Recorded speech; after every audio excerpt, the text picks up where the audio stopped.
I stared at Vanessa for several seconds, after she said someone taught Daniel how to steal from me. Her hands trembled slightly against the gate, while she avoided direct eye contact now, like someone finally understanding the weight of information she could no longer control. Start talking, I said quietly. Vanessa inhaled unsteadily. Not here. Then leave. Please, she snapped suddenly, fear cracking through her composure. You think Daniel became capable of all this alone? He didn't. I remained silent. Vanessa looked back toward her car nervously before continuing. Victor Moreno introduced him to people last year. Men who specialize in financial restructuring. That's a polite word for criminals. Yes. No hesitation this time. Just exhaustion. I opened the gate halfway, but kept distance between us. You have exactly one chance to tell the truth. Vanessa nodded quickly, and followed me onto the porch. Inside the farmhouse, she looked around uneasily like someone entering a church after committing sacrilege. The kitchen still smelled faintly of coffee, an old wood Polish Eleanor used for years. Vanessa noticed family photographs along the wall, and lowered her eyes immediately. Good. Let her see what real life looked like before greed poisoned everything. I did not offer her a seat. Talk. Vanessa clasped her hands tightly. About 18 months ago Daniel started losing money badly. Credit debt. Gambling apps. Crypto investments. He kept pretending things were fine online, but privately we were drowning. I said nothing. Then he met Victor through a client at the dealership. Victor liked flashy people. Easy to manipulate. Daniel started spending time at the club, talking business, investments, shortcuts. She swallowed hard. At first it was small things. Hidden credit lines. Tax loopholes. Using other identities temporarily. Victor made everything sound normal. And eventually Daniel told them about you. The room became completely still. Vanessa continued carefully, almost mechanically now. Widowed father. Retirement savings. Large property. Emotionally isolated. Victor said older people were easiest because they trusted family automatically.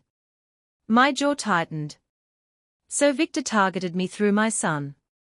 Not directly at first, Vanessa replied quickly. He just kept feeding Daniel ideas.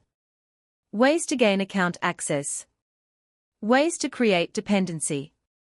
Ways to make transfers look authorized. She looked at me finally. Daniel wanted approval from those people. They treated him like he was smart for once. That sentence explained more than she realized.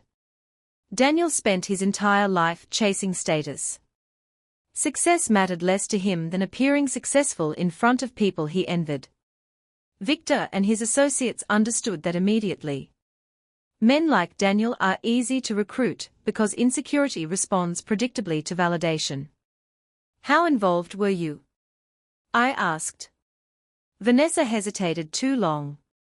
Answer carefully. At first I thought it was temporary, she whispered. Daniel said your money would become his eventually anyway. He said we were just accessing it early. And you believed that justified theft. I wanted out of debt. Wrong answer. Not remorse. Rationalization again. Why are you here now? Vanessa's face changed instantly. Fear returned stronger this time. Because Daniel panicked after his arrest. He started talking about fixing things permanently. Every instinct inside me sharpened immediately. Explain. After he got released, he became obsessed with the idea that you ruined his life intentionally. He kept saying if you dropped cooperation, everything could still be salvaged. My voice became very calm. What exactly did he mean by salvaged? Vanessa looked toward the window before answering quietly. Victor's people told him elderly witnesses become unreliable under stress. Coldness spread through my chest slowly. Are you telling me my son discussed harming me? I'm telling you he stopped sounding rational. Before I could respond, headlights swept across the driveway outside. Vanessa flinched instantly and stood up. I can't be here when they arrive. Who? She looked directly at me, terrified now. Daniel thinks I betrayed him. At that exact moment, a vehicle door slammed outside. Then another. I moved toward the front window carefully. A dark SUV sat near the driveway entrance. Daniel stepped out alone. Even from a distance I saw something different immediately. He looked unstable. No polished clothes. No controlled posture. Just anger barely held together beneath exhaustion. Vanessa whispered behind me, he followed me. Daniel started walking toward the house quickly. Stay here, I ordered. No, Vanessa said sharply. You don't understand. But before either of us moved further, Daniel was already pounding on the front door hard enough to shake the frame. Vanessa, he shouted. I know you're in there. I opened the door halfway before he could strike it again. The smell of alcohol hit immediately. Daniel's eyes looked bloodshot and frantic. Dad, he said, trying and failing to steady his breathing, move aside. No, his jaw tightened. She's lying to you. About which part? Daniel froze briefly. You think she suddenly cares about you? She's saving herself. Maybe, I replied. But unlike you, she finally started telling the truth. That hit him harder than expected.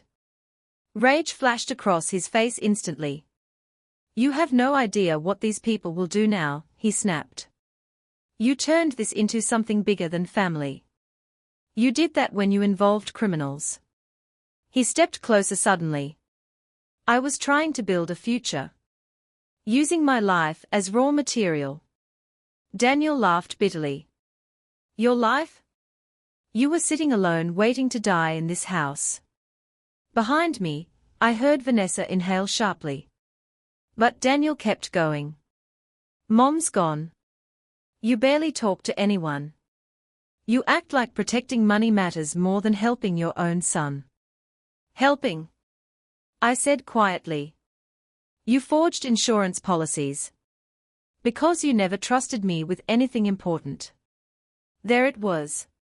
The real wound underneath everything. Entitlement mixed with resentment. Daniel genuinely believed my financial stability belonged to him emotionally because he existed as my son. You stole because you envied discipline, I replied evenly. Every sacrifice required to build stability felt unfair to you. He looked like he wanted to hit me then. I saw it clearly. His hands flexed. His breathing changed. For one dangerous second, the distance between father and threat disappeared completely.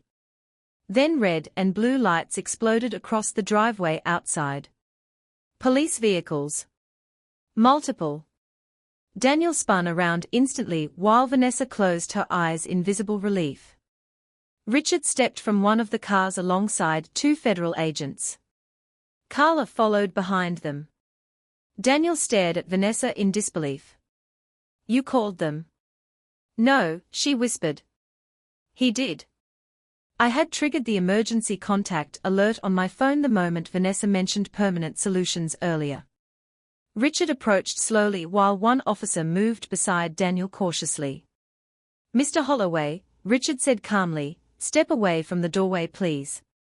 Daniel looked trapped now, breathing hard while police surrounded the driveway. Dad, he said desperately, tell them this is unnecessary.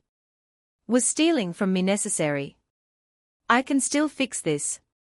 No, I answered. You lost that option a long time ago. One federal agent stepped forward holding documents. Daniel Mercer, we need you to come with us regarding ongoing financial crimes investigation and associated conspiracy matters. Daniel looked toward me one final time. I expected anger again,